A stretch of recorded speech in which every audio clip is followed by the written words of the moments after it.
अल्मोड़ा से दारचूला की यात्रा में इस बार इस दृश्य को देखना सबसे ज़्यादा महत्वपूर्ण था। ये बेहद ही इंटरेस्टिंग और एक ऐसी खास चीज़ थी जिसे हमने इस बार दारचूला में देखा। एक बारात पूरे परंपरागत रूप से सर में पगड़ी बांधे हुए और ऐसे ड्रम्स लेकर के जा रही थी जो आज के समय में दिखाई नहीं देते। और ये बारात जा रही है दुल्हन को लेने के लिए। क्या शानदार ढंग से ये बारात निकली है। देखिए, हाथों में तलवार भी है। ये नेपाल का एक परंपरागत तरीका। और बारात चल दी है, दुल्हन को लेने के लिए जा रही है। इसे देखना वाकई में शानदार अनुभव था। पीछे पालकी है और एक सज्जन हमारा स्वागत करते हैं और महिलाओं के साथ पीछे से आ रही है पालकी जो नई दुल्हन को लेकर के वापस लौटेगी। और अब दूल्हे राजा भी यहाँ से आगे की ओर चल दिए हैं। ये शानदार था। ये दूल्हा है जो पीछे गया। हेलो फ्रेंड्स, मैं हूँ साज सिंह और आप देख रहे हैं साज द ट्रैवलर टीवी। बने रहिए मेरे साथ इस इंटरेस्टिंग वीडियो में। आप धारचूला की यात्रा पर हों और आपको इस तरह के इंटरेस्टिंग नज़ारे देखने के लिए ना मिले, ऐसा हो नहीं सकता।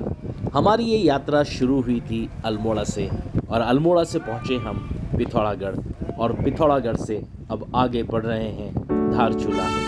धारचूला अल्मोड़ा से 220 किलोमीटर की दूरी पर स्थित है और यहाँ आपको बिल्कुल काली नदी के पास और उसके पास नेपाल के इलाके दिखाई पड़ते हैं। धारचूला पहुंचकर बस सामान को यूं ही बेड पर रख देते हैं और हम जल्दी से निकल पड़ते हैं बाहर की ओर ताकि बाहर के नज़ारों को देख सकें। और बस इस रूम के पास से ही ये बालकनी थी और जब आप यहाँ से बाहर निकलते हैं तो दिखाई पड़ता है नेपाल का सारा इलाका। बीच में बह रही है महाकाली नदी जो कि नेपाल और भारत को कुछ हद तक अलग अलग करती है और दोनों देशों के बीच में ये एक सीमा बनाती है। और उस तरफ आपको दिखाई दे रहा है नेपाल देश। इस यात्रा में जो कि 220 किलोमीटर की यात्रा अल्मोड़ा से धारचूला तक की थी, इस यात्रा को पूरा करने में हमें करीब 7 घंटे का समय लगा और अब शाम के करीब 5 बज रहे हैं और हम धारचूला पहुंच चुके हैं।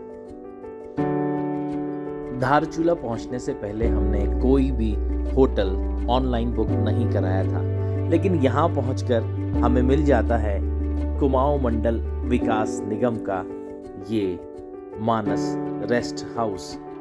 ये कुमाऊं मंडल विकास निगम का एक शानदार होटल है और इसमें पार्किंग की सुविधा भी है। चलिए अब आपको दिखा देते हैं इसका रिसेप्शन। काफी अच्छा होटल है, स्पेशियस। ये है इसका रिसेप्शन।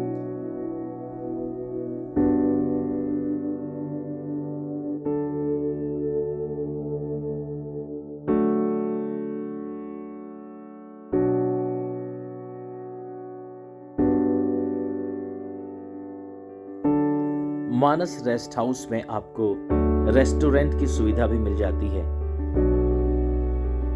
यहाँ मिलने वाला खाना भी काफी अच्छा होता है और ये है इसका डाइनिंग हॉल। यहाँ बैठकर आप खाने का आनंद ले सकते हैं। ये एक बहुत अच्छा ऑप्शन है धारचूला में रहने के लिए। मानस रेस्ट हाउस से आगे जब आप ढलान की ओर उतरते हैं तो आप नेपाल देश के दारचूला की तरफ बढ़ जाते हैं और यहाँ से उतरते समय आपको दिखाई देती है दारचूला की ये मार्केट। नेपाल देश से दारचूला से हर रोज यहाँ पर बहुत सारे लोग पहुँचते हैं और अपनी ज़रूरतों का सामान यहाँ इसी मार्केट से खरीदते हैं। भारत से नेपाल और नेपाल से भारत हर रोज बहुत सारे लोग आते और जाते हैं। भारत और नेपाल का बॉर्डर काफी फ्रेंडली है और आप केवल आधार कार्ड दिखा करके एक देश से दूसरे देश में आ और जा सकते हैं। काश सभी देशों के बॉर्डर इतने ही फ्रेंडली होते।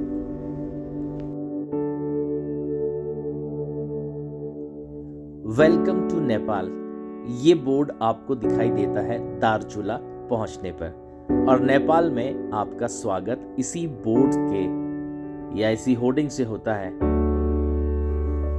और अब आप पहुंच चुके हैं हमारे साथ नेपाल देश में। यहाँ पहुंचने पर लोग मुस्कुराते हुए चेहरे के साथ आपका स्वागत करते हैं और अपने बारे में और अपने व्यापार के बारे में और आसपास के क्षेत्रों के बारे में बड़ी ही सहजता के साथ आपके साथ बातचीत करते हैं।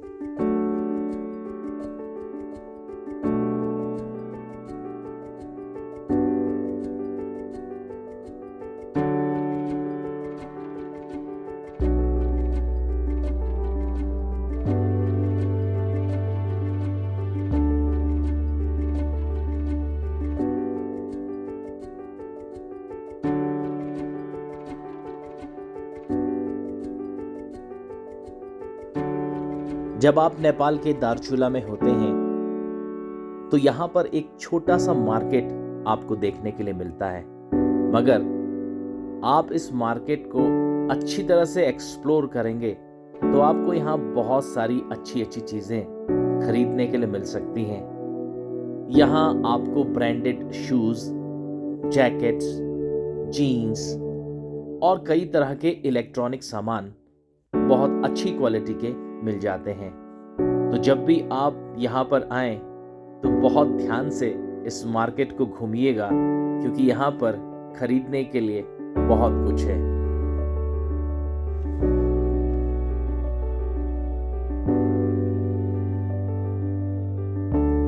दारचूला के गर्म कपड़ों की क्वालिटी काफी अच्छी होती है। यहाँ की जैकेट्स, लोअर, स्वेटर्स आपको जाड़ों में काफी गर्म रखते हैं और ये काफी अच्छी क्वालिटी के मिल जाते हैं।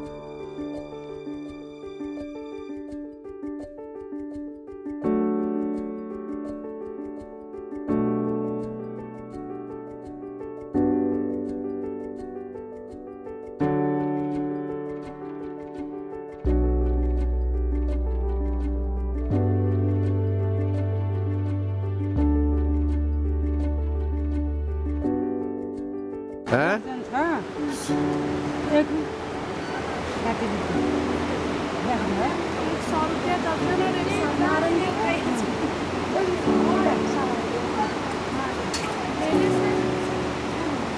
हाँ, सब है। मेरे अच्छा है नारंगी। अच्छा तुम्हारे पेड़ का है? हाँ, तुम्हारे पेड़ का? तब हमें दारचूला में मिलती हैं एक नेपाली महिला जिनका नाम चंद्रा था। चंद्रा जी काफी परंपरागत तरीके से अपने कपड़ों को और गहनों को पहनी हुई थी। ये नेपाल का प्रतिनिधित्व करती हैं। ये अपने साथ डोके में नारंगियां भी लेकर के आई थी और तब हमने चंद्रा जी से कुछ नारंगियां खरीद ली। नेपाल की नारंगियां वैसे भी बहुत ही प्रसिद्ध हैं। ये संतरे की तरह दिखने वाली बेहद ही स्वादिष्ट फल है। इसका टेस्ट सचमुच में बहुत अच्छा होता है और आजकल के समय में नारंगियां बहुत ही कम देखने के लिए मिलती हैं। ये एक ओरिजिनल फ्रूट है जिसने अपनी पहचान आज भी बना करके रखी है। हमारी यात्रा आगे बढ़ रही थी। और उसी तरह काली नदी भी अपने मार्ग पर आगे बढ़ती चली जा रही थी और दोनों देशों के बीच ये बेहद खूबसूरत दिखने वाली एक नदी है।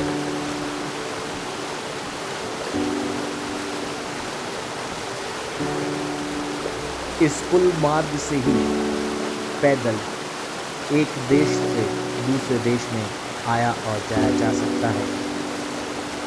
धारचूला से दारचूला और दारचूला से धारचूला हर रोज़ कई लोग आते और जाते हैं और इसी पैदल पुल का इस्तेमाल करते हैं।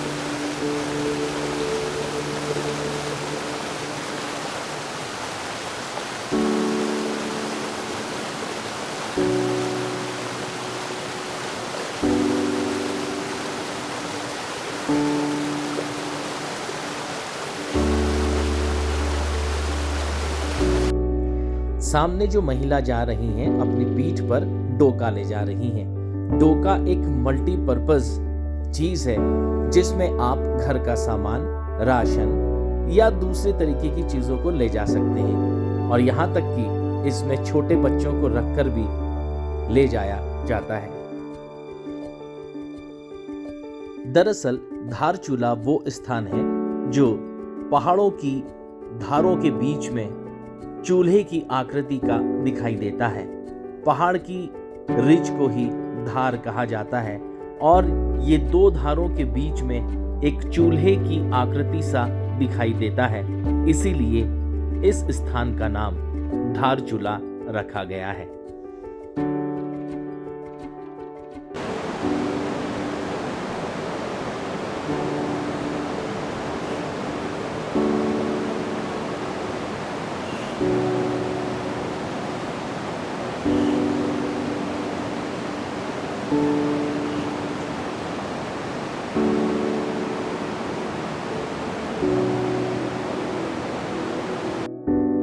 धारचूला से वापस लौटते समय आप पहुंचते हैं जौलजीबी, जो गौरी गंगा और काली गंगा का संगम स्थल है। सामने दिखाई दे रही है आपको गौरी गंगा और दाहिनी तरफ से आ रही है काली गंगा। इसी संगम के स्थान पर लगता है जौलजीबी का मेला। जौलजीबी मेले की शुरुआत 1860 के समय में हुई थी। तिब्बत, भारत और नेपाल के लोग इस मेले में गुड़, नमक, मसाले और यहाँ तक कि घोड़ों का व्यापार किया करते थे और तभी से इस परंपरा को लगातार निभाया जा रहा है और आज भी जौलजीबी में ये मेला लगता है और जौलजीबी के मेले के नाम से प्रसिद्ध है। आसपास के क्षेत्रों से लोग इस मेले का आनंद उठाने के लिए जौलजीबी तक पहुंचते हैं। तो चलिए अब हम अपनी यात्रा में आगे की तरफ बढ़ते हैं और अब हमारी यात्रा वापस अल्मोड़ा की तरफ जा रही है। फिर मिलते हैं अगले वीडियो में। देखते रहिए साज द ट्रैवलर टीवी। अगर आपको मेरा वीडियो पसंद आया हो तो इसे लाइक ज़रूर कीजिएगा।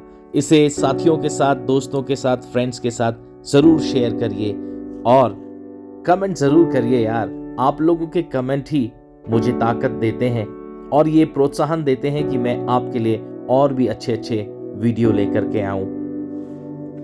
अगर आप पहली बार मेरे वीडियो पर आए हैं, इसे देख रहे हैं, तो चैनल को सब्सक्राइब ज़रूर कर लीजिएगा।